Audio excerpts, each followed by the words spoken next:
Hi everyone, welcome back to episode 4 of Stand Up Pocket Workshops. Today we are going to be focusing on a specific topic, which is anti-Muslim hate. We at Stand Up are an anti-discrimination charity, so we look at kind of different parts of identity that are discriminated against, but specifically your religion, as we've explained before, being an interfaith charity. So Zaynab is going to do kind of a deep dive into what this word anti-Muslim hate means, and then we're going to just explore some of the stereotypes and tropes of the Muslim community together. Thank you, Talia. So there are two terms that often people use when referring to discrimination towards the Muslim community. One which you've probably heard before is Islamophobia. And essentially what that means is the hatred or fear of most or all Muslims. Now, if you remember in the last session, we said that a quarter of the world's population are Muslim. That is 1.8 billion people. So we just don't believe you can meet them all, let alone kind of fear them all or hate them all. So the term we essentially use is anti-Muslim hatred, which means any horrible act aimed at Muslim people, where they live, where they go to school, where they pray, so the mosque, and also directed towards someone who's perceived to be Muslim. So this looks at incidents where people target Muslim people or essentially people who look Muslim. What this means... I was just about to ask you. So let's say, for example, someone is growing a beard. They are not Muslim, but they're walking on the street. Someone assumes they are Muslim. They go ahead and attack them. Even though they are not Muslim, it still gets regarded as anti-Muslim hate because that was the point of the attack, to harm a Muslim person. Zaynab, is Islamophobia a bad word then? Sally, that's a really good question. I don't think it's a bad word, it's just a vague word. So often when people say, it's an Islamophobic attack, there isn't actually a definition of what that means. Whereas anti-Muslim hatred is based on factual evidence, as I said, incidents of Muslim people being attacked. So it has a more scientific basis, I guess. So kind of both words are used, and it's important to know as we go along. Absolutely. Great. So we're going to we said that we were going to look at some stereotypes of the community, but I think it's really important that we define what a stereotype means first. So if you want to pause the video now and write it down, what is a definition of a stereotype? How would you define it? And unpause it when you have written your answer. And welcome back. So stereotype is quite a difficult word to define, don't you think, Zaynab? Yeah, so a lot of young people use this term. In their head they say, we know what it is, we can't put it into words. So essentially it's kind of basing a judgment which is oversimplified and generalized on the community, saying everyone within a particular group will act the same, do things the same way, etc. Exactly. So you could say, for example, all teenagers are moody. We have our stereotype alert GIF there, which I love, which you could say it's a mass generalization. It's not particularly nice, it's not particularly harmful, but I think that stereotypes can be harmful when they lead you to think really negative things about a certain group. So I have found the biggest stereotypes of the Muslim community, drum roll please, and I thought that I've typed them on post-it notes for you, and I thought that I would share, and then maybe you can discuss a few of them. So, ready?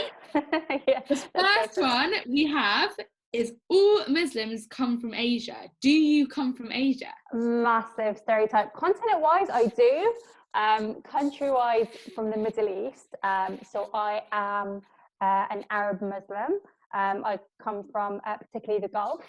But often people have kind of two perceptions about the community and where they come from.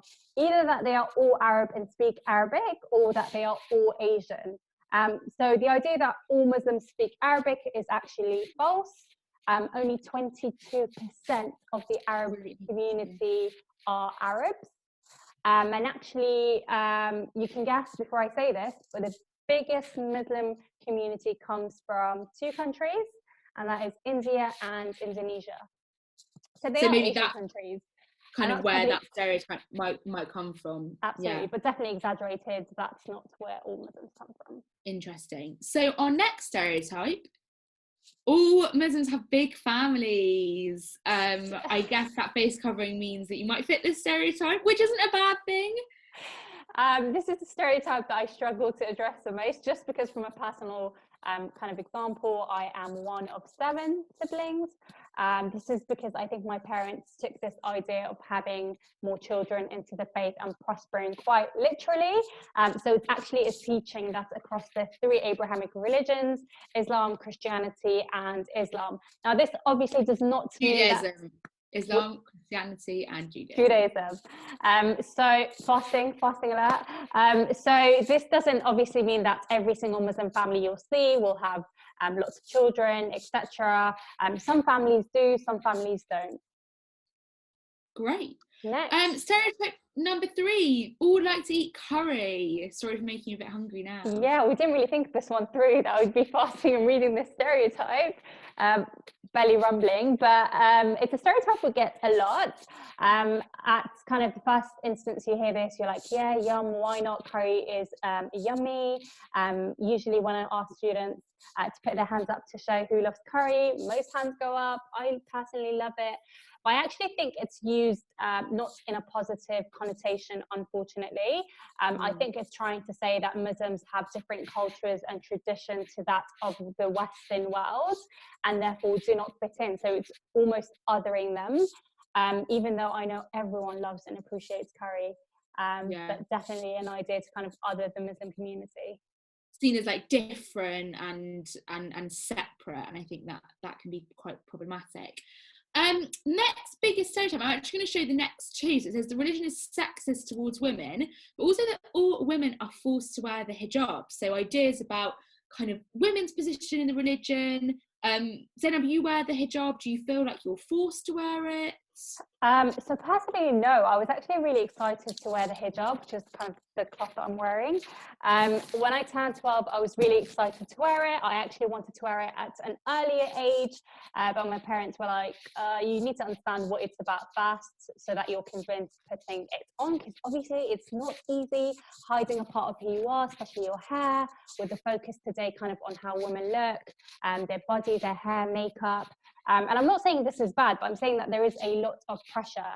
But personally, I believe, firstly, I want to represent the Muslim community. It's something that I'm proud of, which is why I wear the headscarf. And there are also other reasons.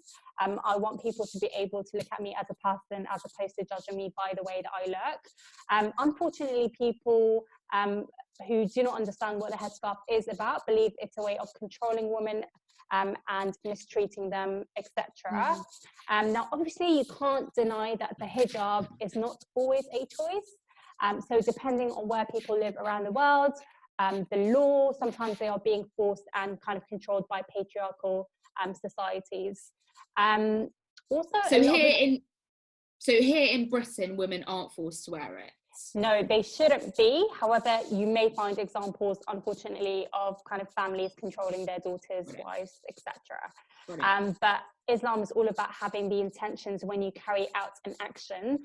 So you need to be kind of happy to wear it for this to even equal to anything. Also, a lot of the time people will say like Muslim women can't drive or they can't work, etc. Actually, this has no religious basis. And I always use 2 examples with young people or just people in general. Firstly is that Islam came along in a time where women were really being mistreated.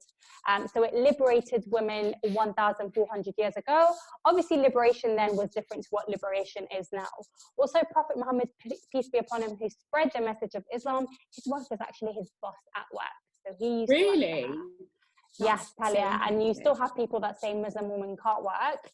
Unfortunately, people conflate culture with religion. These ideas are cultural, they are not religious. Really interesting. So it's really important to make that separation. And the last stereotype, which I probably think is the biggest one, and you might all be thinking at home, but all Muslims are terrorists. Now, we should have said this right at the beginning, but really important to remember that we are in a safe space today. I do not necessarily believe these stereotypes, and we are not saying that everyone thinks these things, but they are just kind of common ideas that are spread around. And this one I feel like people are sometimes a bit nervous about because they're worried about offending the Muslim community or talking about something that is often seen as quite controversial. Yeah. How would you respond to someone if they came up to you and said all Muslims are terrorists? It depends where and how they say it, but in a session, obviously we'd like to address the elephant in the room. We want to talk about these stereotypes and address kind of where they come from and break it down. So with terrorism, I ask young people, where does this idea come from? A lot of the time 9/11 will come up, which is a terrorist attack that was carried out by Al-Qaeda in 2001, in which a number of planes were hijacked in America, 2 of which were directed and crashed into the World Trade Center that day, so the Twin Towers. A lot of people unfortunately lost their lives, and ever since there's been a link between Islam and terrorism. And then today there are also lots of other groups who say that they are fighting in the name of the religion. So the biggest group, you may have heard of them, is ISIS. What does ISIS actually stand for, the ISIS? Well, it's Islamic State of Iraq and Syria, but a lot of people refer to it simply as the Islamic State. I see it on the news written just as Islamic State. Definitely. So last workshop, we addressed why are people racist, and one of the reasons that came up is bias in the way that things are reported on the news, unfortunately. And often when, it's Islamist groups carrying out these attacks, you'll see the word Muslim terrorist, whereas when it's any other group, you never know the religion of the person or anything particularly about them, which is unfortunately why Islam and terrorism are often conflated. I've had a young person ask me, where is Islamic State on the map? So they assumed it was a country where all Muslims come from. Now, ISIS are deliberately trying to do this to conflate the image or the message of Islam, which means peace in Arabic, by the way, with this terrorist group who are carrying out really horrible acts. Now, terrorism doesn't belong to a certain faith. It's something that will keep shifting in time, and different groups will adopt different terrorist ideologies. And actually, ISIS are killing more Muslims than non-Muslims in Syria and Iraq. So if they are fighting in the name of the religion, why they're killing its own people? Also, just one last point, ISIS are going against all the teachings of Islam, and there are 1.8 billion Muslims around the world. So if they were all terrorists, would any of us be around here today? Probably not. So, Zaynab, thank you so much for covering some of those biggest misconceptions about the community and breaking them down. I will be doing the same for the Jewish community in our next episode, so make sure you tune in then. But for now, thank you so much for coming, and we'll see you soon. Thank you. Bye.